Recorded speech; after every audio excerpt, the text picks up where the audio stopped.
Freemasons, and little is known about them. From buried water worlds beneath Philadelphia to tunnels running below Boston's North End, their secrets changed the world as we know it, and today they're about to be revealed.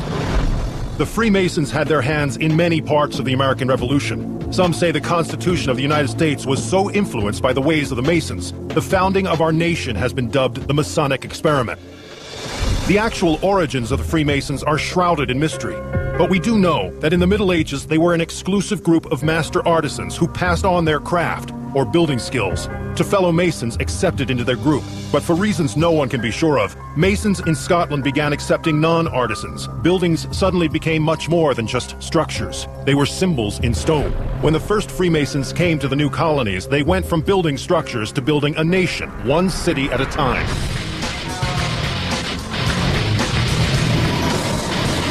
One of the most famous Masons was Paul Revere. Revere and many of Boston's other citizens refused to be ruled by the British and were the spark that lit the fires of revolution. In April 1775, tensions between the British Empire and the American colonies had grown to a fever pitch. American patriots operated secretly among British troops by using the narrow streets and subterranean tunnels right here in Boston's North End. But when they got wind the British were coming, they had to rely on the sacred loyalty of an ancient brotherhood. The Freemasons gave new meaning to the idea of the underworld. Membership allowed revolutionaries to operate underground, even while carrying out military actions high above the city. Before I went down, I had to go up, to the very spot the Masons made famous.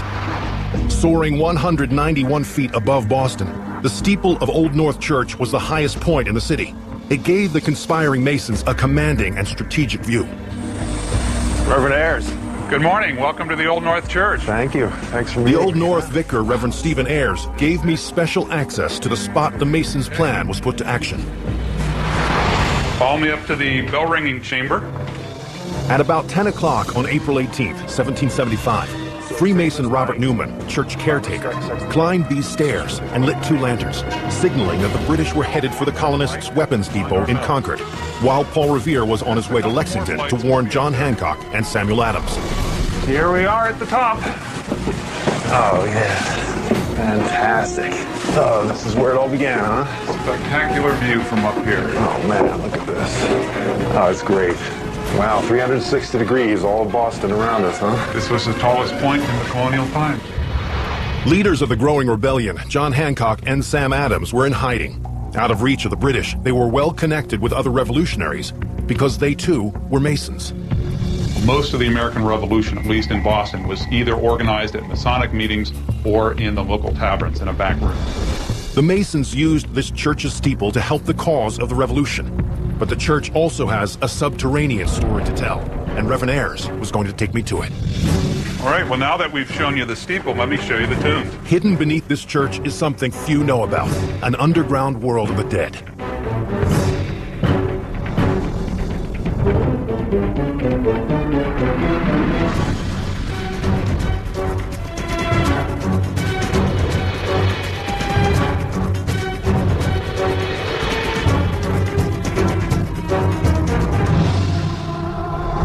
As we come into the old tombs, note the sign, watch thy head. There are lots of pipes in here.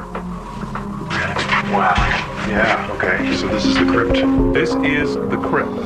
In less than 40 tombs, there have been 1,100 bodies, from wealthy admirals to the working class. Some of the dead in this crypt were even killed during the Revolutionary War in the Battle of Bunker Hill. So patriots, members of the King's Army, and Freemasons may have been buried side by side. The crypt is large, but even so, there were times when these tombs would be so packed with dead bodies, it was unbearable down here. It's not the most sanitary form of burial. If you go along the outside of the church, you will see vents running along the base of the church on both sides. That was to air out the basement. Just imagine the smell of moldering bodies down here on a hot summer day. Over 1,000 bodies have passed through here over the centuries. Some were surely Masons carrying their secrets along with them. But Reverend Ayres told me the subterranean space wasn't initially built to bury people.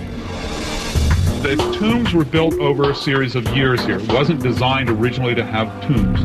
The North End was filled with smuggling tunnels during the colonial era. I mean, you wanted to avoid the revenue agents. Matter of fact, there's a story that some folks put signals in the steeple to signal which ship to go to which wharf to offload some of their cargo into a smuggling tunnel before the revenue agents would show up. We believe that there are tunnels that led into this basement or quite close by.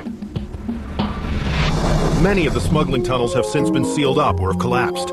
But as Reverend Ayres took me back upstairs, I got a glimpse of the strange contraband that once passed through them. Those angels were given to the church by a member of the congregation, Captain Thomas Gruchy. He, by profession, was, among other things, a privateer. He lived just up the street, and actually underneath his house is an old smuggling tunnel. As a privateer, of course, that meant he was a licensed pirate, which means that those are stolen angels. So you got pirate's booty right here in the church. Pirate's booty right here in the church. So a pirate actually used underground tunnels to smuggle his stolen booty, and it all went down right below this church. But how did he even know about the tunnels? Reverend Ayres says there's this guy across the street from the church here that has a smuggler's tunnel from the Revolutionary period. He used to belong to the pirate who gave the cherubs to the church. Let's go check it out. Sonny Mirabella's house was just a few blocks from Old North Church. Rumors of tunnels used by everyone from the Freemasons to pirates to bank robbers run rampant in the neighborhood. A sealed-off hole in Sonny's basement only adds fuel to the fire. Hey, Hi. Sonny. Yes. Don Wildman. Hi, Don. Reverend Ayres told me to come over. Oh, How you doing? pleasure meeting you. Thanks for having me over. Sonny got right to business Be careful what you step. It's All right. an old building. Okay. and led me to his crowded basement. It's a basement. Yeah, this is a basement. This is it. This is the tunnel. Okay. This is the original. This is all the original brick. This is the same size brick they use in the Old North Church. So the guy that had the angels in the Old North Church Captain Gucci. lived in this house. Yes, and he got the contraband coming in from the waterfront. So he's a big-time smuggler, this Oh, guy. he was a thief. The North End tunnels are more than an urban legend. Some locals say there are entrances to the tunnel system in just about every cellar in the old neighborhood. Even though it no longer allows access to subterranean Boston today, use of these passageways may have continued until well into the 20th century. 11 men robbed an armored car company headquarters and stole nearly $2.7 million. It was the perfect crime, and law enforcement searched high and low for the missing cash. Believe it or not, my new friend Sonny actually became a suspect. Yeah. This is a true story. Okay. I get a knock on the door like you just knocked. There's 2 or 3 big guys out there, and I said, "Can I help you? This is where the FBI." He says, "What can I do for you?" He said, "We want to see the tunnel." I says, "How do you know I have a tunnel?" He says, "We know everything." So I took him down. I said, "It's been blocked." He said, "I want to see." I showed him. They looked. He says, "Okay." I said, "You know who did it?" He says, "No." I said, "I thought you guys knew everything." Yeah. So you're not doing any smuggling these days? No, my smuggling days are over. The FBI did finally apprehend all 11 accomplices in the Brinks robbery, but their stash of $1.1 million disappeared forever somewhere in Boston's seedy underground. From the lost Brinks cash and Captain Grucci's pirate booty, to the secret stomping grounds of Paul Revere and the Freemasons, Boston's soil is full of secrets, and this city is only just the beginning.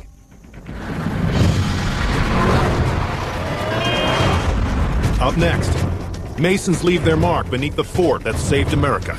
Oh my God. Watch Look your at that. step. And I was one of the first to enter this site in over 130 years. Here we go. And later, Masons steal a page from the Romans in the city of brotherly love. All 7 Ringling brothers were Freemasons. These circus showmen were members of Baraboo Lodge number 34 in Baraboo, Wisconsin.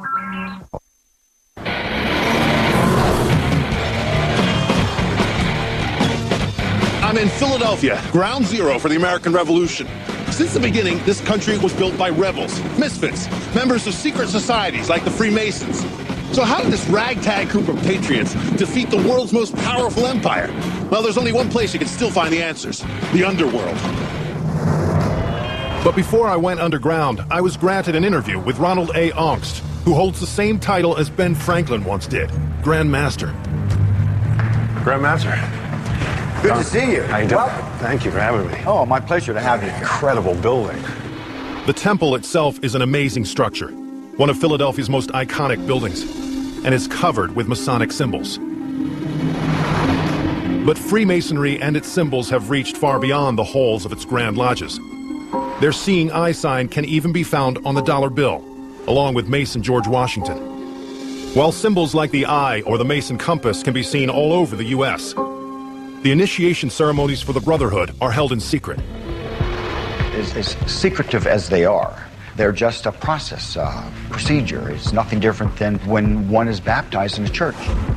But it's a procedure only for the eyes of the Masons, and it actually links them to the ancient Temple of Solomon.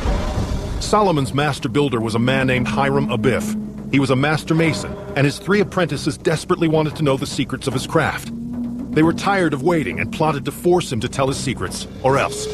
One day, each demanded the guarded information, and each time Hiram refused, an apprentice hit him over the head. The 3rd blow killed him. Hiram's death is reenacted in today's Mason initiation ceremonies. Only after the new Mason pretends to die, he is resurrected through the power of the Masonic grip. The grip is a secret handshake known by all modern-day Masons. The Masons are believed to not only be linked to the Bible, but also to the Knights Templar. This ancient order of powerful Christian crusaders were persecuted and fled to England and Scotland. Many say they hid underground, becoming stonemasons as a cover for their true identities. Some say the Freemasons still possess the Holy Grail that the Knights Templar took with them to Scotland. Today there are over 4 million Masons in the world, 2 million in the United States alone. And this exclusive fraternity continues to inspire and mystify the world. Freemasonry, we have 3 degrees. We have apprentice, we have the fellowcraft, and we have the master mason degrees. And those were the same thing as far as construction of the temple. So from those times, we then transposed them to a more modern culture of now, instead of building temples, we build men. And 230 years ago, George Washington, Ben Franklin, John Hancock, Paul Revere, men built by the Freemasons, were literally pushing the buttons of revolution.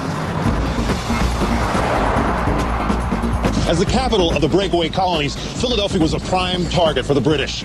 To defend the city from attack, city leaders called upon 2 famous Freemasons. George Washington was named General of the Continental Army, and Ben Franklin was in charge of defenses around the city. So when the British attacked, the rebels were ready. Before they were rebels, the Freemasons were builders, and most people have no idea that they had a hand in one of the most important forts of the American Revolution. It's called Fort Mifflin, or the fort that saved America. It all started when Benjamin Franklin's first job was to complete the construction of a fort that would defend Philadelphia against attack. Today, this fort sits in the shadow of Philadelphia's airport. But even archaeologists had no idea what else was hiding there. And for the first time ever on television, we've been given access into a newly discovered piece of American history. Gentlemen, how you doing? Oh, Don. Lee, nice to meet you. Hey, thanks for having me. I met with Lee Anderson and Andrew Fearon, the team of experts who recently helped unearth another world beneath Fort Mifflin. Their discovery is so new, I was among the first to ever be allowed down. This place is incredible. We think so, yeah. Hidden here off the highway. Best kept secret in the country. Its best kept secret was not the fact that Fort Mifflin actually changed the course of the Revolutionary War, or that the great battle that took place here actually kept the British at the mouth of the river, allowing General George Washington and his troops to regroup at Valley Forge. The best kept secret was in fact buried underground. So how did you find this place? Well, it was actually the site manager was mowing the lawn, and actually part of the ground had given away, and the soil kept on. Right here. Yeah, was continually displaced. So this is a tunnel system under here? Yeah. Thanks to something as simple as a lawnmower, this entire unknown section of Fort Mifflin was discovered after being buried for over 130 years. The find is so new that no one knows exactly what went on down here, or how it's managed to stay intact and hidden for so long.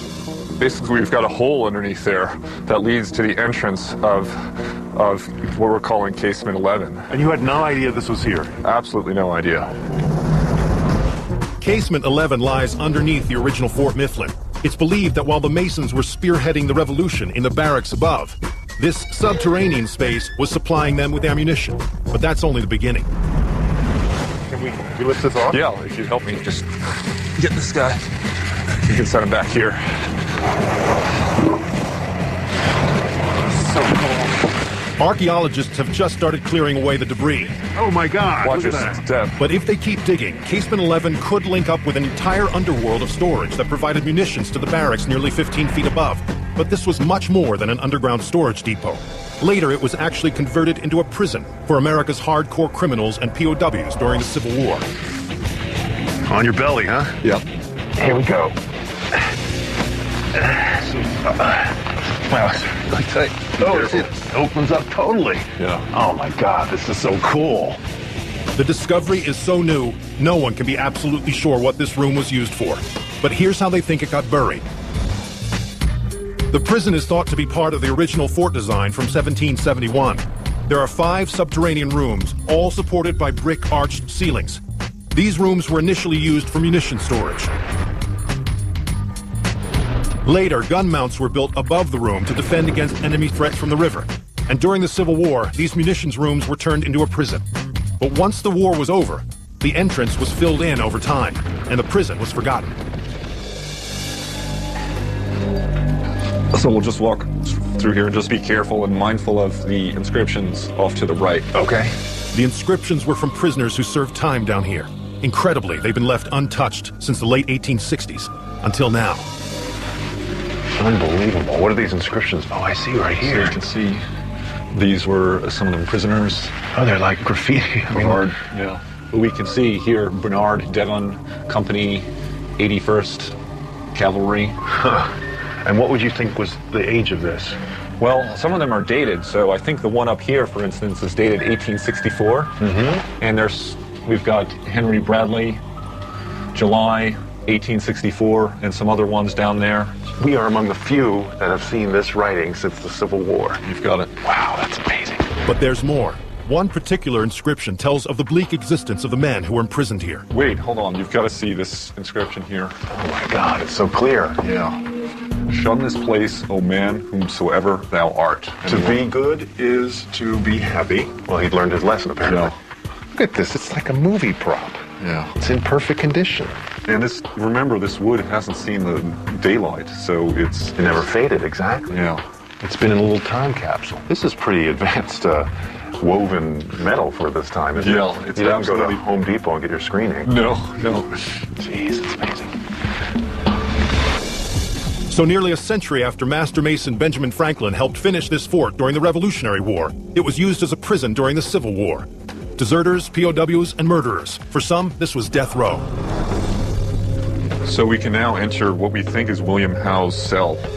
William Howe was no ordinary prisoner. He was a Union soldier during the Civil War, a hero who rallied the troops and proudly carried his flag at the Battle of Fredericksburg.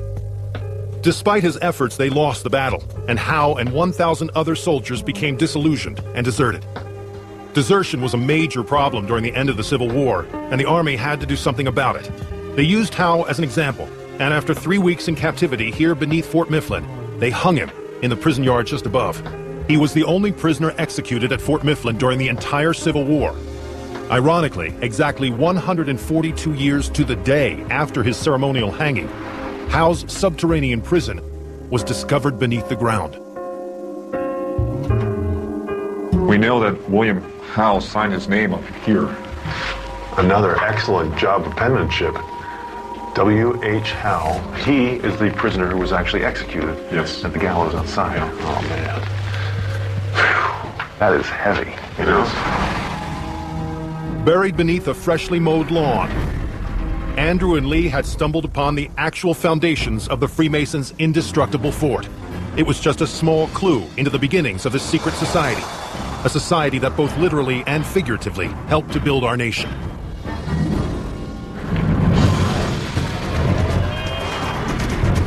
Up next, revolutionary bomb shelters fit for members of a secret society. Wow, this is amazing. And later, a new subterranean revolution beneath this Masonic meeting place. It's the revolution's most famous urban legend. Did the Founding Fathers have a death wish? Log on to history.com/cities for our web series, The Naked Underground.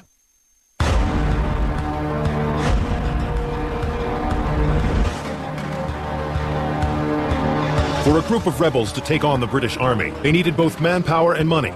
The Freemasons had both. Master Mason Ben Franklin used that money to complete Philadelphia's Fort Mifflin. Today, the fort's located just off the airport, but 230 years ago, it was a key stronghold during the American Revolution. Wow, that's amazing. Unbelievable. I had just been one of the first to enter the newest discovery beneath this fort. But there was more lying beneath the soil. It was at this very site that 400 volunteer patriots held their own against the British for over 5.5 weeks. But how did they do it? How were the patriots able to survive the barrage of British artillery for so long? The answer was underground.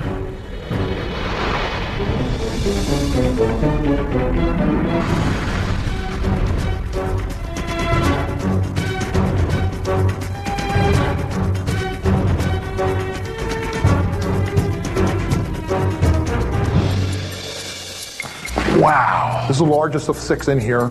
We're under about 10 feet of dirt. Wow, this is amazing.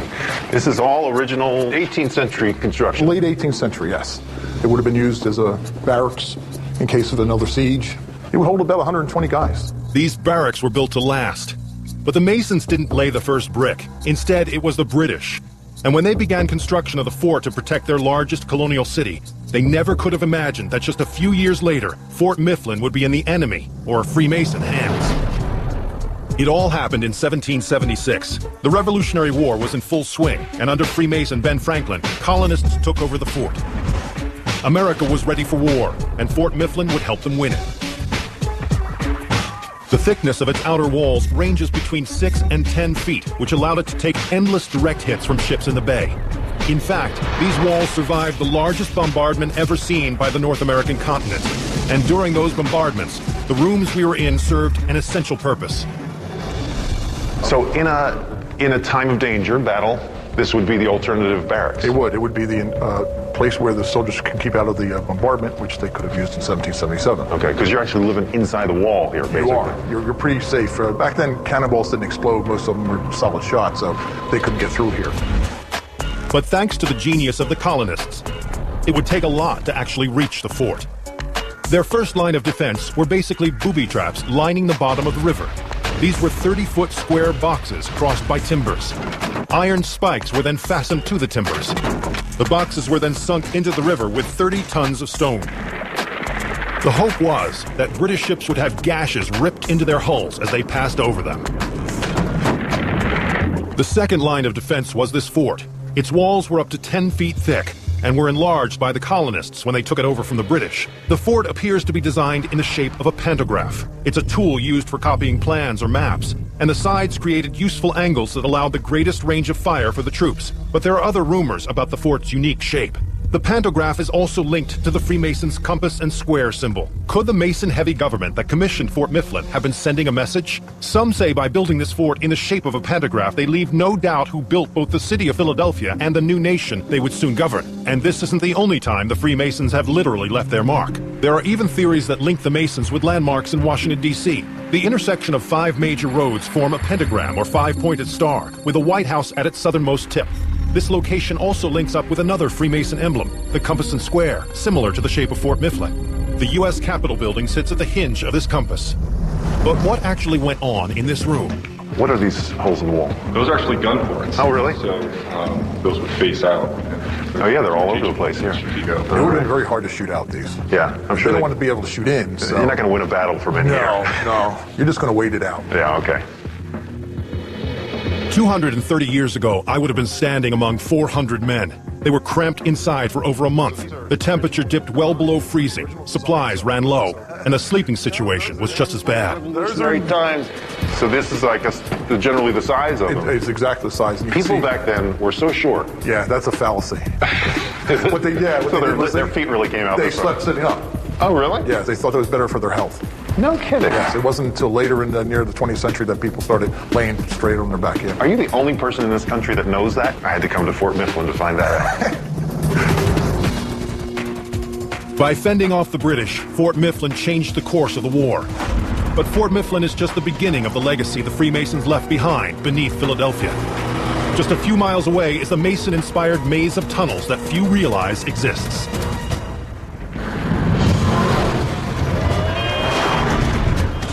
Up next, the hidden foundation of one of our nation's first capitals. Hello! And later, This beam up here has these designs. What's going on with that? a secret hideout full of cryptic symbols. George Washington was sworn in as the first U.S. president using a Bible that was borrowed from a nearby Masonic lodge.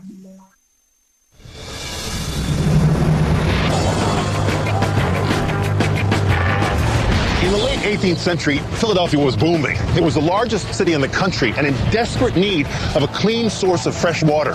The solution city planners came up with was an engineering marvel. No city in the world had developed a water system like this since ancient Rome. Philadelphia was home to one of America's most famous Masons, Grandmaster Ben Franklin. Franklin, like most Masons, was a man of great power and wealth, and he was determined to use his status to make his city a better place. He willed 1,000 pounds to the city of Philadelphia, insisting that part of it be used to build a municipal waterworks.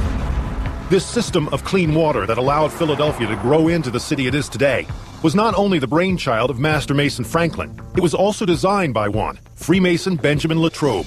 Believe it or not, Latrobe also worked on the White House and the U.S. Capitol, but it was his Philadelphia waterworks that helped revolutionize the way cities ran, and over 200 years worth of Mason-inspired water tunnels still remain beneath the streets. Hey, Ed. Hey, Don. I met with Ed Gruszewski, an expert on the Fairmount Waterworks. Good to have you here. Look at this view. This is a perfect location to see the entire site. For most of the 19th century, the Fairmount Waterworks was the major pumping station for the city of Philadelphia.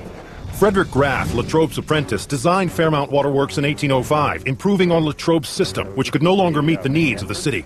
Today, Fairmount is the best example of how the Masons inspired the building of this city.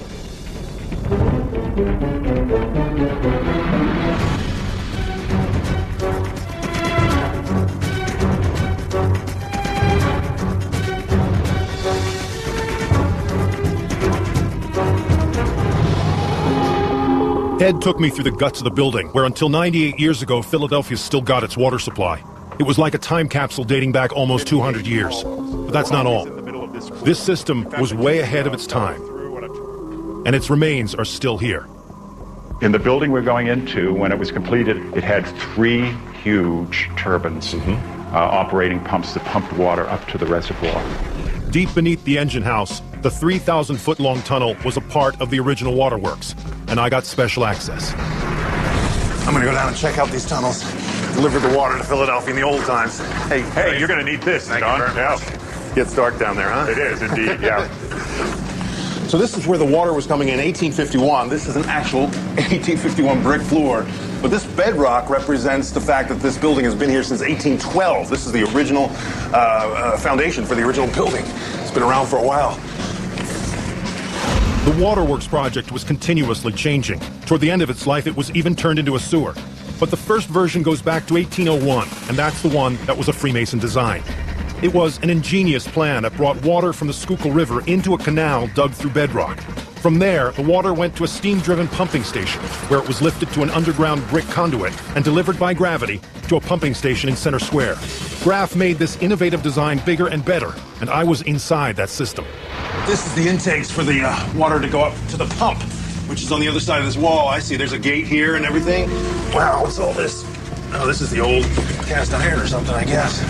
There's another one here, and right through here is the pump housing. There it is. That's the original pump. Wow, it looks like modern age. It's amazingly modern. So this would have been all filled with water, and it would have come from down in this part here. I'm going to go down here and take a look. Oh, I see. Wow, here is actual water, 2 feet deep, groundwater. And this tunnel back here keeps on going. It's an old sewer from 1920. So it was 1851 here, and then 1920 down here. They used it actually for open sewer. I gotta go check this out. Gonna need some waders and a stronger light.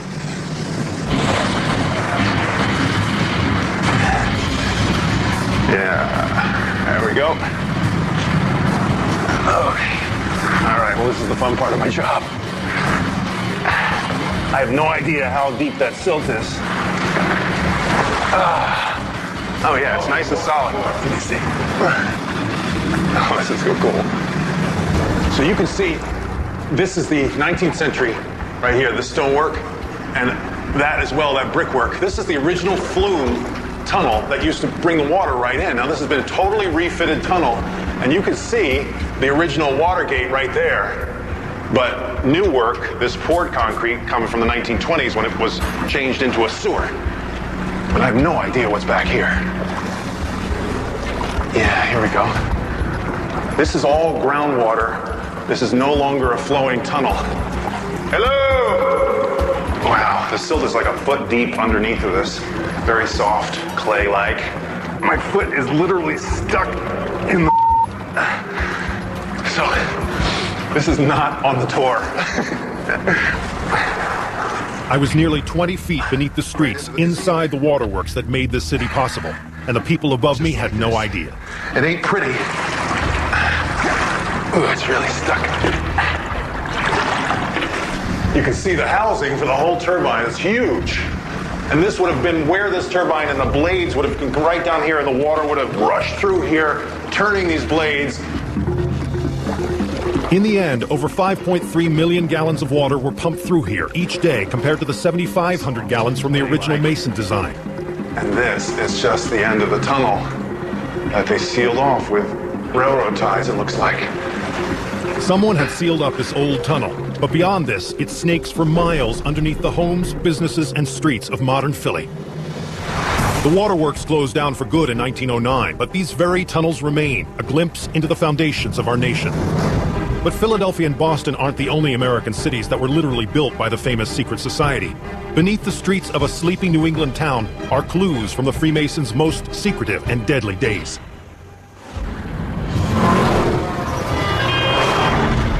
Up next. You know, Don, you're probably the first person in there in about 70 years. The fight against slavery unearthed beneath this meeting house. Incredible. It's the Revolution's most famous urban legend. Did the Founding Fathers have a death wish? Log on to history.com/cities for our web series, The Naked Underground. The Freemasons have played their part in fighting for America's independence and in shaping the cities that emerged. They have been linked to everything, from the Knights Templar to the Revolutionary War, but that's just the beginning. Just outside of Boston, another stunning piece to the Freemason puzzle has been discovered, inside an ordinary house. This time, it's a possible link to the Underground Railroad.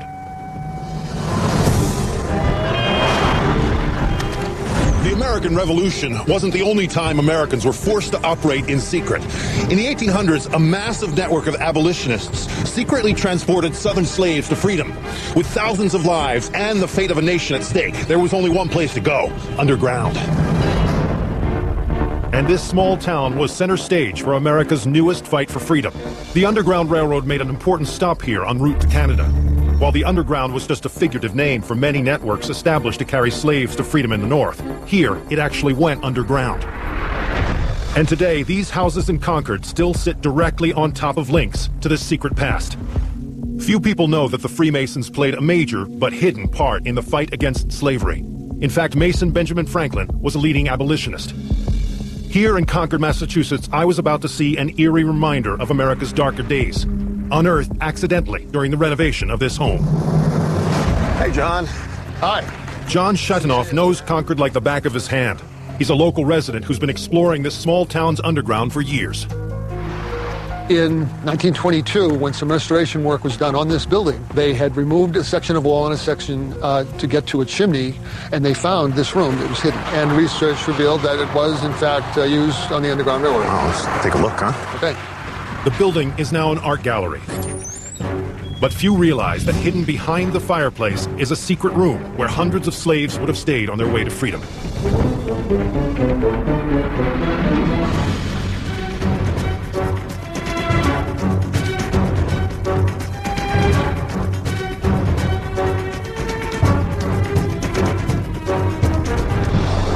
Wow, look how small it is.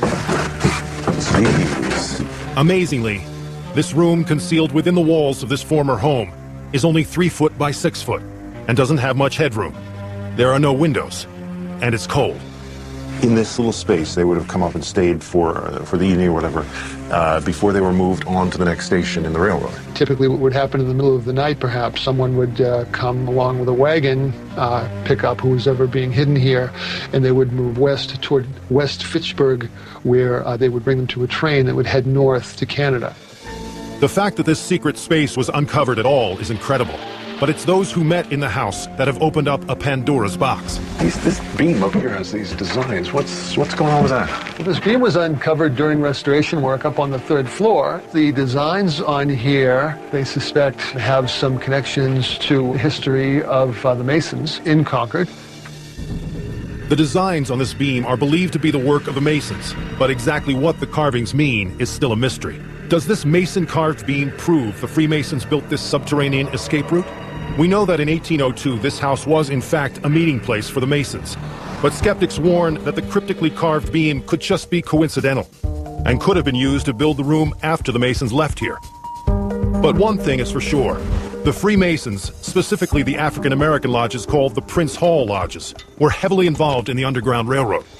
The Prince Hall Lodges would have been ideal stops along a slave's escape to freedom. They had secret hiding spots, but most importantly, they were already a secret society and had the perfect clandestine infrastructure to pull off such a dangerous operation. And just like the Freemasons used symbols to communicate during the Revolution, stops along the Underground Railroad actually had a secret system of codes used to help people identify safe houses. If there was a quilt stitched with a house with smoke coming out of its chimney hanging on a clothesline, that meant that house was a safe house. A white ring of bricks around the top of a house's chimney meant the same. And various geometric patterns stitched into displayed quilts helped guide slaves to freedom and into rooms like the one I was standing in. But how did slaves actually get into this hiding place? Some say these hidden rooms were connected by underground tunnel systems. The access to this room was through a cave that came into the house. Below our feet. It would be below us. And the entrance to that cave is out in the ridge out back. But that's not the half of it. A ridge of caves just a few feet away from these homes dates back to the 17th century. The caves were initially built as separate storage areas for each house. But during the abolitionist era, some speculate that they were in fact connected and used to help the slaves move to their freedom. These connections proved to be the perfect hideouts for slaves on the Underground Railroad. Oh my God, look at that. Now, this is the only remaining opening in the ridge that we know of at this time. Wow, it's really a tight space. I'm gonna take a look down there. Wow, it's really, really small.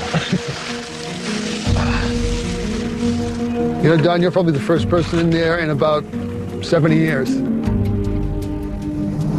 From this small cave, escaping slaves would crawl through an underground tunnel across the backyard, under the house, and finally to the hidden room by the chimney.